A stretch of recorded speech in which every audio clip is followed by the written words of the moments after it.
Hi everyone, खुलुमबाय नोंथांमोनखौ आंनि चेनेलाव आरोबाव फिन बरायफिनबाय। आसा खालामो नोंथांमोना गासिबो मोजाङैनो दं। नोंथांमोना दिनैनि भिडिअखौ थाम्बनेइलाव नायनानै मिथिखाबाय जानांगौ। आं स्क्रिनाव साइडआव भिडिअ होदों। बे भिडिअखौ थारमाने जोंनि ब्लगनिफ्राय बे भिडिअखौ डिस्ट्रिक्टनिफ्राय स्टेट लेभेलहालागै फथायहरनाय जादोंमोन आरोखि ना, आंनि एक्टिभिटिखौ माने बिहरनायनि थाखाय आरोखि ना। ओमफ्राय बे भिडिअआ गोबां माने जेरावबो बयजोंबो मिथिजानाय जादों। ओमफ्राय फार्मार प्रडिउसार कम्पानिनि CEO मेडामा माने बे भिडिअखौ नुसनदों जाहैदों आरोखि ना। ओमफ्राय बेयो बिथाङा आपार आसामनि, ओमफ्राय दा गवालपारा डिस्ट्रिक्टआव मावनानै दं आरोखि ना। ओमफ्राय बिथाङा आंखौ इनभाइट खालामदों। बेयाव लोगोसे जोंनिनो बासन्ति बाई, बेयो जोंनिनो बायदेव, बिथाङाबो आंखौ माने मोजाङै मिथिखायो नालाय, बिनि थ्रुयैनो माने आंखौ इनभाइट खालामदोंमोन आरोखि ना।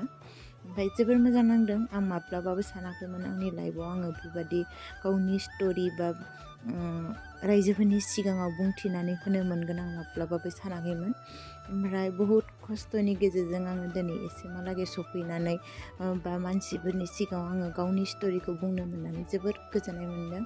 आरो बायदेवखौबो आंनि गोसो गोरबोनिफ्राय थेंक इउ बावनो लुबैयो। मानो होनोब्ला बिथाङा आंखौ आंनि एक्टिभिटिखौ नुनानै बा महिलाफोरनि गेजेराव माबादि आगबारिलांनांगौ आरो खामानिखौ माबोरै साक्सेस खालामनांगौ बेफोरनि बागै माने बुंथिनो होनो थाखाय आङो बेखिनि माबाखौ बुंथिनानै होदोंमोन आरोखि।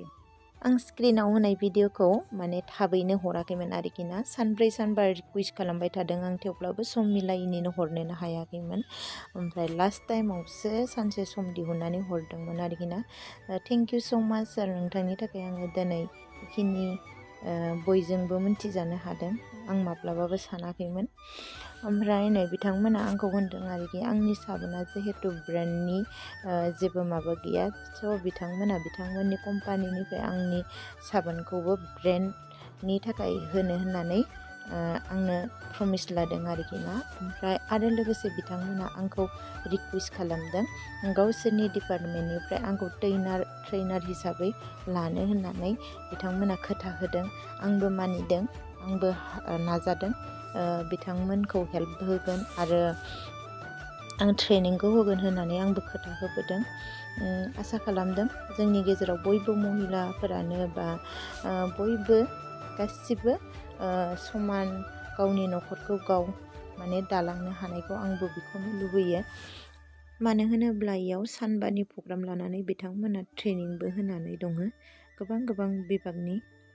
ओमफ्राय आंनिनो स्टुडेन्ट फंनैसो बिबुंथि होदो, बिथाङा खोनासंसाय। তাৰপিছত মই বস্তু বহুতখিনি কিনিব লাগে, তাৰপিছত বহুত চিন্তা কৰিলোঁ ময়ো। তাৰপিছত মই লাহে লাহে চিন্তা কৰিলোঁ, কেকৰ ট্ৰেইনিং কৰিলোঁ আৰু মোৰ বনাব বহুত ইচ্ছা। মানে নিজৰ ল'ৰা ছোৱালীৰ বাৰ্থডে কৰোঁ বা ওচৰৰ গাঁওখনতো বাৰ্থডে বহুত হয়, আমাৰ ইয়াতে বনোৱা মানুহ নাই তেনেকুৱা। আৰু বিশেষকৈ বজাৰৰ পৰা যিবিলাক আমি খাওঁ সেইটো নিজে ভাল নাপাওঁ খাই। তাৰপিছত বাইদেউৰ কেক এদিন আগতে খাইছিলোঁ আমি, খোৱাৰ পিছত আমাৰ অফিচতে খাইছিলোঁ ব্লকত।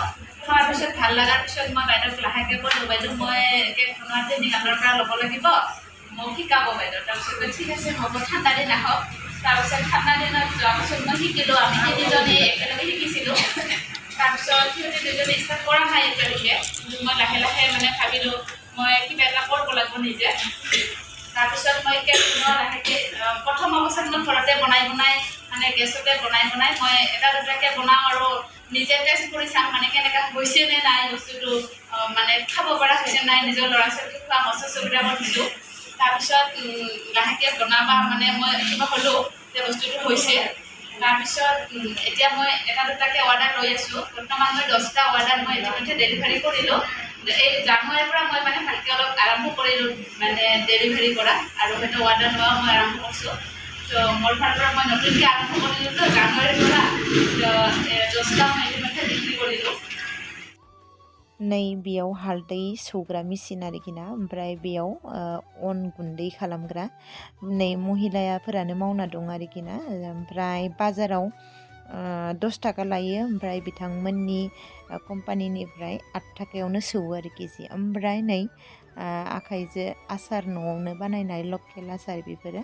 ओमफ्राय नै बानलुनिमोन, आं बानलुनिखौ लाना फैदों आरोखि ना। ओमफ्राय दस्राखौबो लाबोदों आङो, देखायबाय थादिया। ओमफ्राय नै ट्रेनिं होनायाव प्रेक्टिकेलि देखायगासिनो दं आरोखि ना। ओमफ्राय बेयाव आंबो हाबहैफाबाय। मोजां नांदों। आङो बेखौ खोनाबायसो थायोमोन, बे मेचिनखौ आं नुहैफेराखैमोन। फिजिकेलि नुहैनानै बिराद मोजां नांदों। आं गिनायबो मोन्दों, मानो होनोब्ला आङो बेफोरबायदि मेचिनखौ आं आखाइखौसो गेरेबजानो गियो। ओमफ्राय रिक्स नङा होननानै बुंदों आरोखि ना बिथांमोना। बिराद मोजां नांदों। गाहायाव गाग्रा दंलायो, ओमफ्राय गानानै माने होबानो माने जायो आरोखि बेसादा। नुनानै बिराद मोजां नांदों आं। ओमफ्राय बेयाव थांनानै बिथांमोनजों रायज्लायनो मोननानै बा बिराद मोजां नांदों आरोखि ना। दिनैनि दिना बिराद आंनि थाखाय स्पेसियेल होननानै बुंजायो। मानो होनोब्ला गावनि सिनायथिजों लोगोसे बयजोंबो अनसायजानो मोननानै बेखौनो बांसिन गोजोननाय मोन्दों आरोखि ना। ओमफ्राय बे भिडिअखौ आङो बा शेयार खालामनो गोसो गैयाब्लाबो आङो बेखौ मेम'रि हिसाबै थाथोंसै होननानै आङो बे भिडिअखौ दोनदों आरोखि ना। आङो नै मस्लाखौबो लाबोदों बेखौ। आं आगोलनि मोनसे ब्लगाव बुंदोंमोन नोंथांमोननो मोनसे सारप्राइज दं होननानै। काजिरङायावबो आङो मोनसे सेलेक्ट जादोंमोन, बेयावनो थांनो गोनां, नाथाय आङो गोबां प्रब्लेमनि थाखाय आं बेयाव नुजाहैनो हादिया। बेयावनो नोंथांमोननो फोरमायबाय आङो। दिनैनि भिडिअ बेखिनियानो गाइस। आंनि भिडिअखौ मोजां मोनदोंबा साबस्क्राइब, लाइक आरो शेयार खालामनो दाबाव। बाय बाय, लाभ इउ अल।